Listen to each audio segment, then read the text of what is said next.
a lot of composers struggle with sketching on a piano, and this is a very common issue. Just because I think a lot of composers aren't necessarily classically trained pianists, or maybe they just don't have the best keyboard chops, or maybe even pianists, some of them do wonder about what the best way is to sketch on a piano. Just before they expand their ideas into a fuller orchestration or a full piece, it makes sense to get a good foundation from the sketch first. So in this video, I want to share with you how you can think about sketching in a very practical way, 3 simple steps, and then we can move on to the production from there. And again, just before we dive into that, if you want to check out my full workflow from start to finish, from how to go from the initial idea all the way to the polished final master, I created a free workshop tackling exactly that. I call it the Complete Composer's Framework, and I want to give you free access to that down below in the description. So if you find this video helpful and you want to go even deeper into my full process of making music, then you can check that out down there. And again, it's completely free. It's really just jam-packed with practical, valuable training, and I really hope you find it valuable and put it into practice to see true results in your music. So with that being said, let's kind of jump into Logic. I'll share with you how you can approach sketching in a very simple way, and I hope it helps you. All right, so the very first thing you're going to want to do is to establish a key for your piece of music. And just with like really any composition, right? We have to settle the foundations of the music first. What is the time signature? What is the key signature? How do we want it to feel? Is it a slow piece? Is it a fast piece? So we want to get those things in place first. And so for me, let's just say I want to go with the key of D major. So I've already set my ChordieApp to D major, 2 sharps. And so I also want it to be a slower piece as well. So let's say we want it to be sort of a slower ballad, okay? And then we're going to go with a very simple melodic structure. So maybe that would be a sentence or a period form, okay?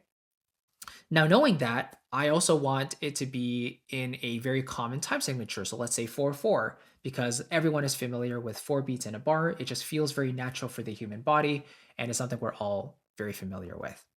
With that being said, the first thing I would recommend is to start coming up with a melody first. So if you're not a pianist, basically that just means taking your right hand and start playing notes in the scale of your choice until you kind of find a combination of notes that works for you. So for me, let me just improvise something a little right here.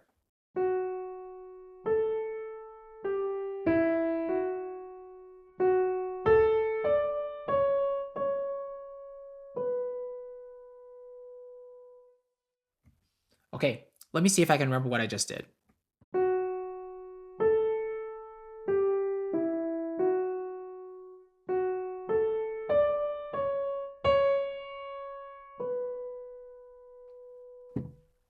Okay, I kind of like that. So to me, that feels like half of a theme, right? I basically created half of a sentence or period form. And just based on that melody alone, I can start coming up with some harmonic ideas. And I'm hearing certain sounds and qualities and colors of chords that could fit underneath.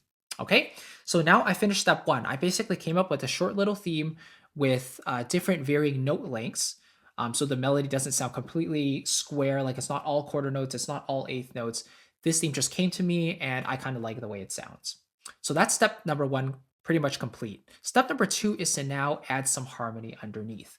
And I recommend sticking with diatonic triads, close position chords that fit within the scale of your choice. So in this case, I'm just going to use chords from the key of D major. Now, I know that if I start on the 1 chord, it's probably going to give me a very foundational, resolved sort of feeling. And maybe that's what I want because I want to establish a nice firm foundation. So let's give this a go.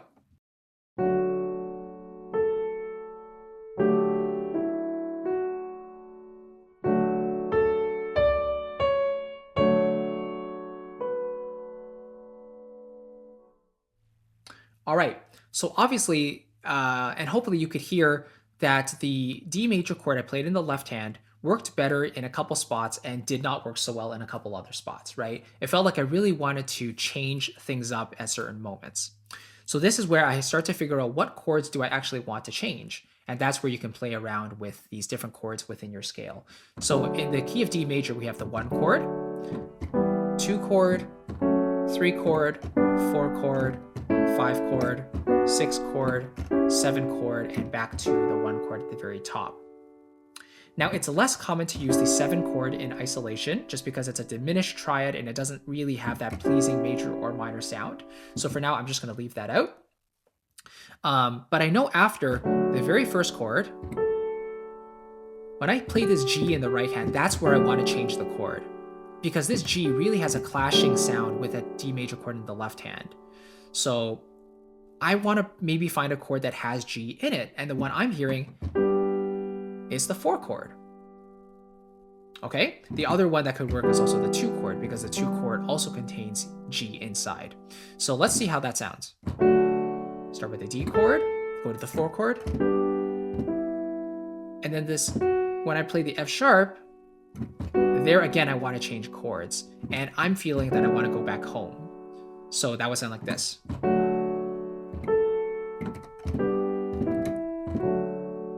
Right?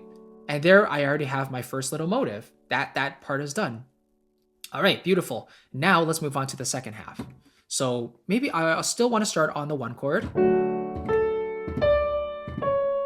And then when I play that next C sharp, this is where I want to change chords, because I want to feel like I'm traveling away from home. So what chord can I use to get there?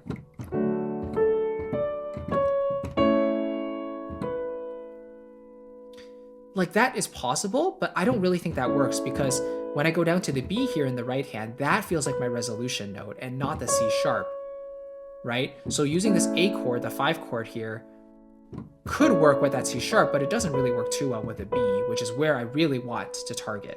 So I'm hearing the 4 chord instead. So the second half would sound like this.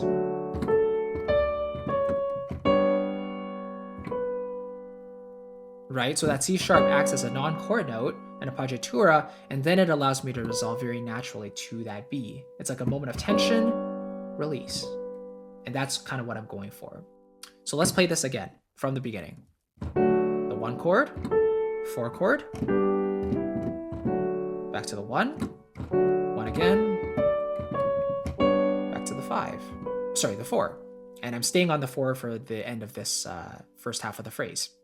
Okay, so that's basically step 2, is coming up with a foundational chord structure that seems to match your melody and sort of gets you the vibe that you're going for.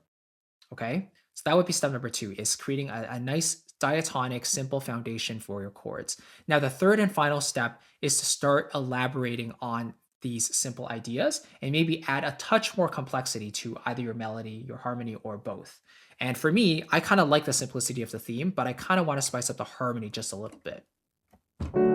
So I have the 1 chord here, and I like the 4 chord here, but maybe I want to go a little further for my next note. So the E melody note, I kind of want to hear that 5 chord, because I want that bigger pull back to the 1 chord that follows it right afterwards. So instead of just going from 1, 4, 1, I'm going from 1 to 4, and then a quick visit to 5 before I go back to 1, and that would sound like this.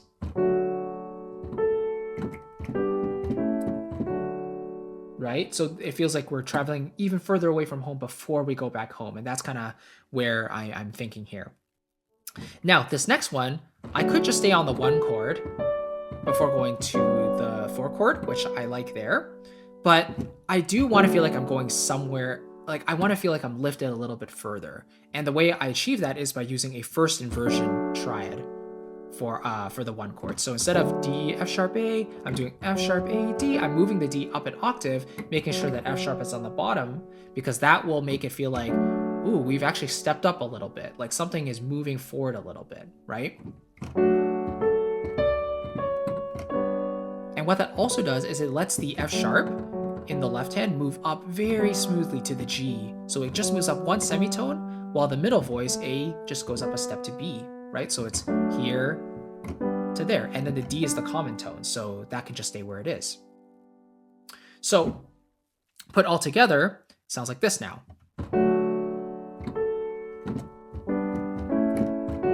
Or what was it? No, sorry, I messed up my melody. G. Da, da. Now, first inversion in the left hand.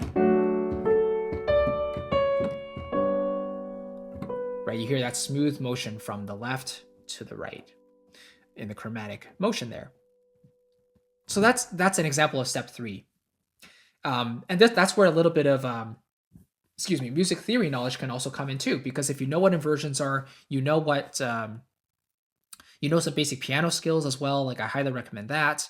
Like these can give you new ideas to incorporate into your existing melodies and chord progressions.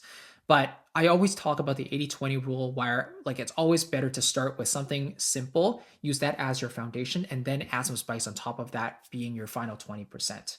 If the basis of your composition is just all complexity, then it's very difficult to pick out a nice simple idea to build from. So I strongly believe 80% simplicity, 20% complexity.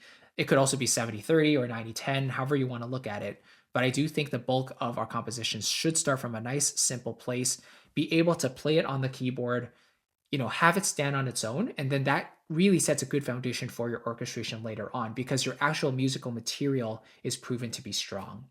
So you can see the importance of a piano sketch. It gets your ideas onto the keyboard, get that melody down, get that harmony down, and then add a bit of complexity if you want to.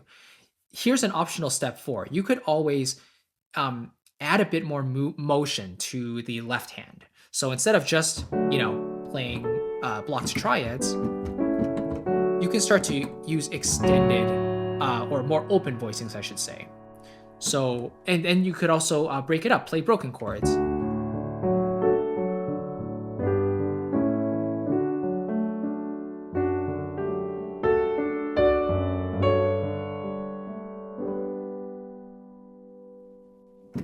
Right, and I think that'll become easier if you're already a pianist.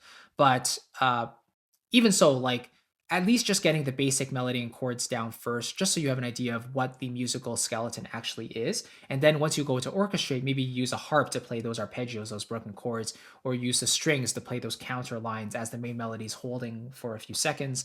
Like that's where you can get a bit more intricate, but the actual musical material itself, you want to get down in your piano sketch in those 3 levels. Start with a nice basic melody, add chords underneath, and then add a bit of complexity to either the melody, either the harmony, or both to just lift it up a little bit more. All right?